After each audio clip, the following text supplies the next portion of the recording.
peringatan ke dinas terkait yaitu Dinas Lingkungan Hidup sebagai perpanjangan tangan Bupati hari ini untuk menyelesaikan segala permasalahan yang terkait dengan lingkungan. Nah, kami hari ini Aliansi Mahasiswa Pemuda Peduli Lingkungan ada membawa beberapa isu yang sudah kami kaji tentunya dan kami turun ke lapangan. Ada 4 isu yang akan kami sampaikan Bapak.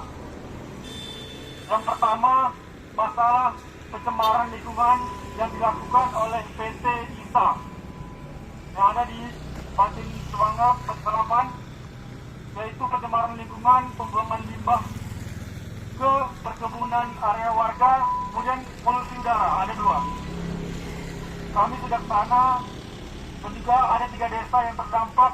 Memang sudah ada upaya dari PT ISA melakukan pembersihan dan pemberokan. Tetapi menurut laporan dari masyarakat itu bisa terjadi lagi apabila ada tumpahan limbah dan sebagainya. Nah, hari ini kami menyoroti itu jadi isu penting hari ini, di mana peran Dinas Lingkungan Hidup di bidang pencemaran lingkungan dan limbahnya. Dan kami sebenarnya ada 2 instansi yang kami masukkan surat, yaitu Dinas Lingkungan Hidup dan DPMPTSP, masalah perizinan. Nah, hari ini kami sampaikan pada Bapak, itu isu yang pertama. Isu yang kedua, yaitu masalah tambak udang ilegal yang ada di Kabupaten Bengkalis. Memang kami apresiasi DLH untuk tambak udang sudah mulai, tetapi masih belum menurut kami. Sepakat kan kawan? Sepakat. Masalah yang ketiga. Masalah yang ketiga ini dari tahun ke tahun terus merenggus tanah kita, pulau yang kita cintai kan kawan, yaitu masalah abrasi. Masalah abrasi ini saya pernah undang Pak Zul ya, ketika itu mewakili DLH menjadi pemateri ketika penanaman mangrove ke Kades Banten. Nah, hari itu kami berdiskusi masalah isu abrasi pantai ini. Kemarin kami berdiskusi masalah abrasi pantai itu tidak cukup dalam mengatasinya dengan menanam mangrove. Harus adanya batu pemecah gelombang, harus rutin progres dibangun setiap tahunnya, walaupun semeter. Itu yang ketiga. Yang keempat, tentunya tentang kerusakan lahan atau kerusakan hutan. Bengkalis ini sudah banyak hutan yang dialihfungsikan menjadi kawasan industri tanpa dari SPPL yang saya hormati. Mungkin saya langsung saja ya. Sebetulnya dari sebelum jam 9 kami dari sini ya, Mirza, Rani dan kawan semua mungkin ya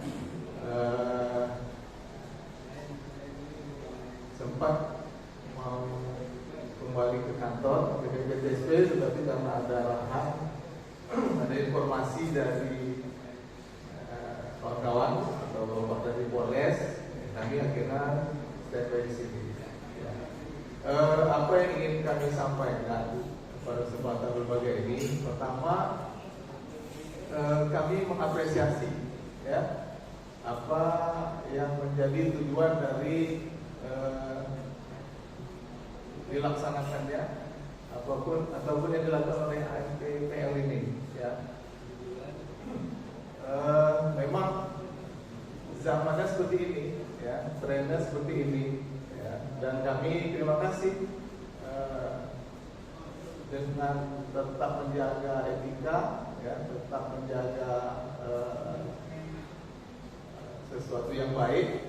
Adik-adik tadi sudah menyampaikan ya, makanya juga kami berharap kita berkumpul di ruangan ini untuk bisa dengan kepala yang dingin yang menyampaikan, dan kami juga bisa mengklarifikasi mungkin ya apa yang menjadi poin-poin baik kepada kami.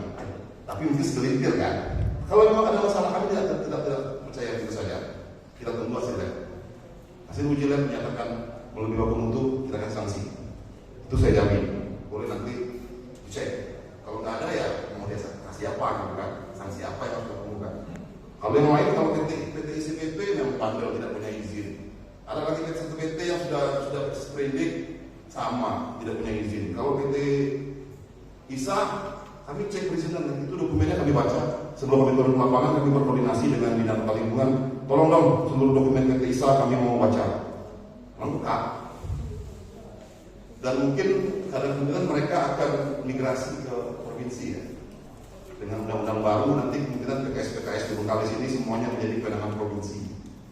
Jadi kalau ada masalah nanti ya kami tinggal provinsi, silakan diawasi. Karena itu undang-undang. Kita tidak terima, kita mau terima atau tidak, dan kalau kita hanya menyatakan tidak menerima, menolak UCK tanpa ada aksi, misalnya menggugat ke Mahkamah Konstitusi atau apapun, ya tetap berlaku dia. Kami harus melakukan itu berlaku. Nah, jadi kemudian ada dua ya, ada dua metode pengawasan pasif, pengawasan aktif. Pengawasan aktif dua lagi, pengawasan reguler, pengawasan insidentil. Yang reguler itu kita jadwalkan, yang insidentil itu pengaduan. Nah pasifnya gimana? PT ISA juga ternyata rutin mengirimkan laporan semester ke kami. Kami cek semuanya. Ada laporan per 6 bulan.